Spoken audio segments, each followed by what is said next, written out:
Γεια, χαίρετε. Εδώ είναι πάλι ο Ανδρέας από το eSurfer, ζωντανά από το Βερολίνο, από το κατάστημά μας, ακριβώς δίπλα στο νερό. Σήμερα θα κάνουμε ένα πολύ βασικό εισαγωγικό βίντεο και συγκεκριμένα για σανίδες του σερφ με κινητήρα. Τι είναι αυτό? Πολλοί από τους θαυμαστές μας το γνωρίζουν φυσικά, αλλά παρόλα αυτά υπάρχουν φυσικά και νέοι άνθρωποι που δεν είναι ακόμα τόσο εξοικειωμένοι με αυτό και γι' αυτό θέλουμε απλά να εξηγήσουμε τα βασικά, τα πολύ απλά πράγματα εδώ. Οι σανίδες του σερφ με κινητήρα υπάρχουν ίσως πολύ περισσότερο καιρό από ό,τι νομίζετε.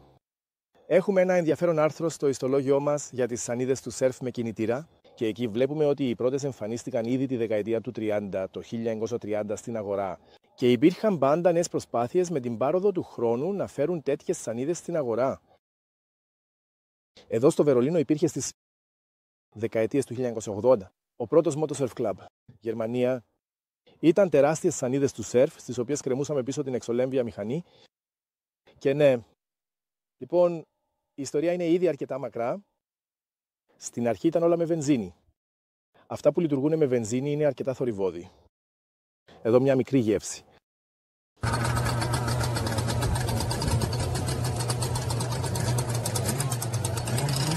Αλλά εμείς όσοι σερφερ, το E φυσικά σημαίνει στη ηλεκτρικό, ενδιαφερόμαστε κυρίως για ηλεκτρικές σανίδες του σερφ.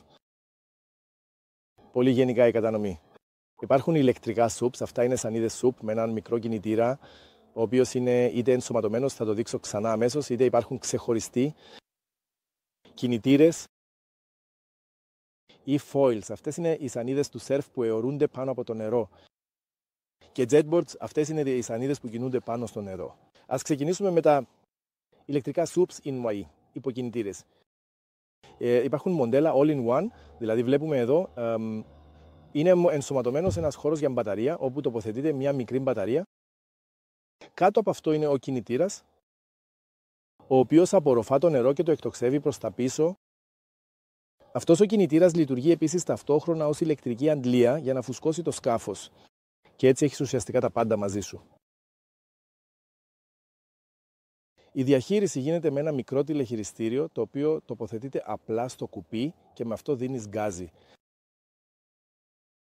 Εναλλακτικά υπάρχουν υποκινητήρες ξεχωριστά. Βλέπουμε ότι αυτός είναι τοποθετημένος σε ένα κουτί πτερυγίων, που σημαίνει ότι μπορείς πάρτε οποιοδήποτε δευτερεύον. Ή τουλάχιστον ένα που υποστηρίζει το πρότυπο Slide-in ή USFine και να το τοποθετήσεις εκεί. Εκεί έχεις ένα μικρό ρολόι στον καρπό σου για να ελέγχεις την ταχύτητα. Αυτό το μοντέλο έχει την ιδιαιτερότητα, γι' αυτό ονομάζεται και Scuba Jet. Ότι μπορώ να τοποθετήσω αυτό το όμορφο εξάρτημα εδώ και τότε μπορώ να το χρησιμοποιήσω ως υποβρύχιο σκούτερ. Αυτές οι σανίδες δεν είναι jetboards, δηλαδή μην περιμένετε υψηλές ταχύτητες, θα επανέλθω αργότερα στο θέμα, δεν συγκρίνονται με το να πηγαίνεις κανονικά, είναι σχεδιασμένες για όταν, για παράδειγμα, κάνω μια μεγαλύτερη διαδρομή, ξαφνικά ο άνεμος δυναμώνει, πρέπει να επιστρέψω. Ενάντια στον άνεμο, τότε ο κινητήρας σε υποστηρίζει. Τα παιδιά φυσικά διασκεδάζουν πολύ με αυτό, είναι αρκετά αργά και ακίνδυνα, οπότε μπορείς να αφήσεις και τα παιδιά να τα χρησιμοποιήσουν ή μπορείς φυσικά να καθίσεις με μια καρέκλα εκεί σε ένα μεγάλο μοντέλο, όπως αυτό εδώ, με ένα κυβότιο μπύρας και να κατεβαίνεις αργά το ρεύμα. Στη δεύτερη κατηγορία ανήκουν τα λεγόμενα jetboards. Αυτό είναι μια πραγματική σανίδα του σερφ που κινείται στην επιφάνεια του νερού. Έχω ένα τηλεχειριστήριο με το οποίο επιταχύνω, μια μεγάλη μπαταρία, μέσα και έναν ηλεκτροκινητήρα jet. Υπάρχει ένα ξεχωριστό βίντεο, τι είναι ένα jetboard, γι' αυτό δεν θα μπω σε πολλές λεπτομέρειες εδώ. Υπάρχουν μικρές σανίδες που είναι πιο δύσκολο να οδηγηθούν. Αυτή εδώ είναι μια σχετικά αθλητική σανίδα. Εδώ προστίθενται και οι μάντες ποδιών για να εκτελούνται πραγματικά σκληροί ελιγμοί.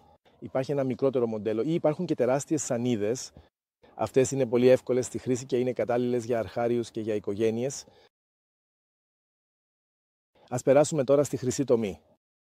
Εδώ στη μέση βλέπετε ένα ηλεκτροϊδροφόιλ, που ονομάζεται σύντομα e-foil.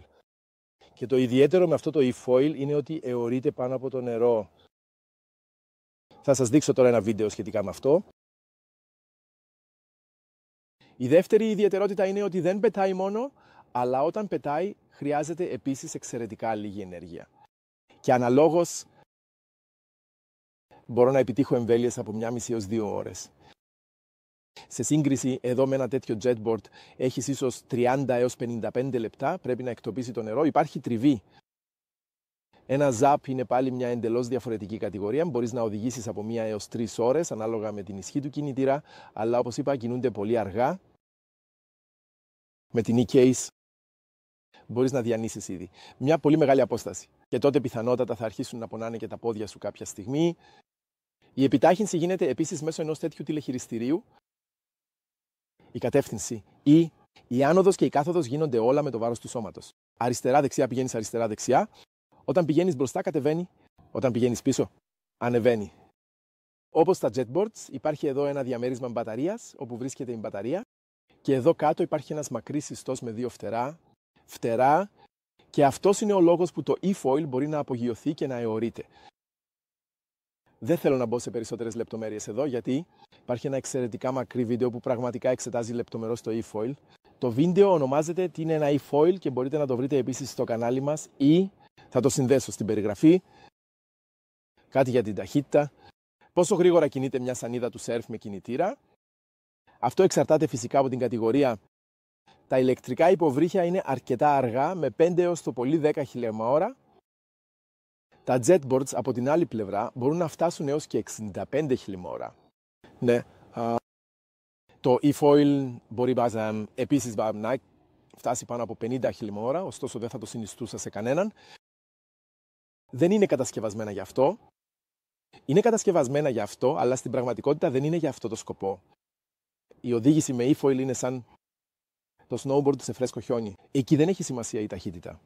Όταν είσαι στο βουνό, στο χιόνι, τότε κατεβαίνεις ευθεία και τότε παίρνεις ένα jetboard ή κάνεις snowboard με ένα carved όμορφα γύρο και τότε παίρνεις ένα e-foil. Η κανονική ταχύτητα ταξιδιού με το e-foil είναι περίπου 25, το πολύ 30 χιλιόμετρα την ώρα. Πόσο κοστίζει μια σανίδα του surf με κινητήρα? Λοιπόν, αν κοιτάξουμε τα ηλεκτρικά υποβρύχια, υπάρχουν φθηνότεροι κινητήρες από 800 ευρώ για μεμονωμένους κινητήρες. Ο Scuba Jet κοστίζει πάνω από 2.000 ευρώ. Και AITA, τα all-in-one υποβρύχια κοστίζουν από 3.000 έως 4.000 ευρώ. Στα jetboards υπάρχει μεγάλη διακύμανση τιμών. Οι σανίδες μας που πουλάμε εδώ, σανίδες premium, οι φθηνότερες σανίδες κοστίζουν 13.000 ευρώ και η τιμή ανεβαίνει. Αυτή η σανίδα με μεγάλη μπαταρία κοστίζει για παράδειγμα 20.000 ευρώ. Παρόμοια είναι η κατάσταση με τα e-folds και εδώ οι τιμές κυμαίνονται ανάλογα με το μοντέλο από 13.000 έως 18.000 ευρώ. Επιτρέπονται οι σανίδες του surf με κινητήρα. Λοιπόν, στην πλευρά των ηλεκτρικών υποβρυχίων είστε αρκετά ασφαλείς. Έχουν τόσο λίγη ισχύ που στην πραγματικότητα δεν υπάρχει καμία απολύτως περιορισμός. Διαφορετική είναι η κατάσταση με τα jetboards και τα e-folds. Τα e-folds συνήθως έχουν ισχύ γύρω στα 5 kW. Σε ισχύ, στα jetboards πάντα κρατούσαν την ισχύ στα 10-11 kW για να παραμείνουν χωρίς άδεια οδήγησης. Από το 2023 όμως οι κανονισμοί έχουν αλλάξει. Στη Γερμανία και για τους ηλεκτροκινητήρες τώρα ισχύει το όριο των 7,5 kW για την άδεια χειριστή σπορ σκαφών και αντίστοιχα πολλά από αυτά τα boards είναι πάνω από αυτό το όριο και θα χρειάζονταν πράγματι άδεια. Τα e-foils με 5 kW δεν εμπίπτουν σε αυτό. Έχουν επίσης ένα άλλο μικρό πλεονέκτημα στα εσωτερικά ύδατα. Στη θάλασσα σχεδόν κανείς δεν ανησυχεί, εκτός από το ότι φυσικά δεν πρέπει να οδηγείται σε προστατευόμενες περιοχές. Αλλά στα εσωτερικά ύδατα τα jetboards θεωρούνται ως jet ski ή επίσημα υδροσκούτερ και επιτρέπεται να οδηγούνται μόνο σε διαδρομές jet ski. Και εκτός αυτών των διαδρομών, μόνο σε λεγόμενη περιήγηση, δηλαδή μια ευθεία διαδρομή από το A στο Β. Τα e-foils θεωρούνται ως μικρά οχήματα και έχουν αντίστοιχα λιγότερους περιορισμούς. Εδώ στα νερά του Βερολίνου μπορούμε να οδηγούμε σχεδόν παντού. Φυσικά πρέπει να τηρούμε το όριο ταχύτητας. Οι περισσότερες μεγαλύτερες λίμνες το επιτρέπουν επίσης στη Γερμανία. Πρέπει όμως να το διευκρινίσει κανείς τοπικά με τις κοινότητες. Κάθε κοινότητα το διαχειρίζεται λίγο διαφορετικά. Υπάρχουν φυσικά και δύο εξαιρέσεις. Η μία είναι η λίμνη της Κωνσταντίας. Στην Ελβετία τα ηλεκτρικά σανίδια του σερφ δεν επιτρέπονται. Επειδή η λίμνη της Κωνσταντίας συνορεύει επίσης με την Ελβετία, δυστυχώς η λίμνη της Κωνσταντίας είναι απαγορευμένη. Μετά, έχουμε τις βαβαρικές λίμνες. Αυτές διαχειρίζονται ή ανήκουν στη διοίκηση των κάστρων και των λιμνών.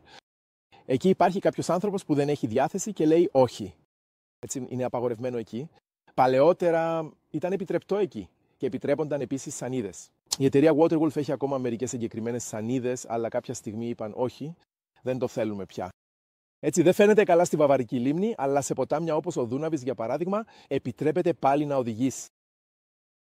Αλλά γενικά σε όλη τη Γερμανία μπορείς να οδηγήσεις με τη σανίδα καλά, αλλά οι εξαιρέσεις επιβεβαιώνουν τον κανόνα. Λοιπόν, αυτή ήταν η σύντομη εισαγωγή μου στις σανίδες του Surface με κινητήρες. Ελπίζω όλο αυτό να σας βοήθησε. Όπως είπαν, υπάρχουν επιπλέον βίντεο, ένα για τα e-foils, ένα για τα jetboards που πηγαίνουν σε βάθος και για τα ηλεκτρικά υποβρύχια πιθανότατα θα κάνουμε επίσης ένα. Μπορείτε να μας βρείτε εδώ στο Βερολίνο, εδώ στο κατάστημα, όπου οι σανίδες είναι εκτεθειμένες και μπορείτε να τις δοκιμάσετε. Και έχουμε διάφορους κατασκευαστές, τόσο για jetboards όσο και για e-foils και ηλεκτρικά υποβρύχια. Και μπορείτε να λάβετε συμβουλές από εμάς. Μέσω της ιστοσελίδας μας μπορείτε να βρείτε επίσης το τηλέφωνο μας και τη διεύθυνση email μας, αν έχετε περαιτέρω ερωτήσεις για το θέμα. Ευχαρίστως και στα σχόλια εδώ κάτω από το βίντεο. Φυσικά, εγγραφείτε στο κανάλι ώστε να μην χάσετε τίποτα στο μέλλον. Και έχουμε επίσης σε άλλες τοποθεσίες, σε όλη την Ευρώπη, συμπεριλαμβανομένης της Ισπανίας, της Ιταλίας, της Γαλλίας, καταστήματα, όπου μπορείτε να δείτε αυτές τις σανίδες. Πού βρίσκονται, μπορείτε να το βρείτε επίσης στην ιστοσελίδα μας κάτω από την ενότητα επικοινωνία. Λοιπόν, μέχρι τότε.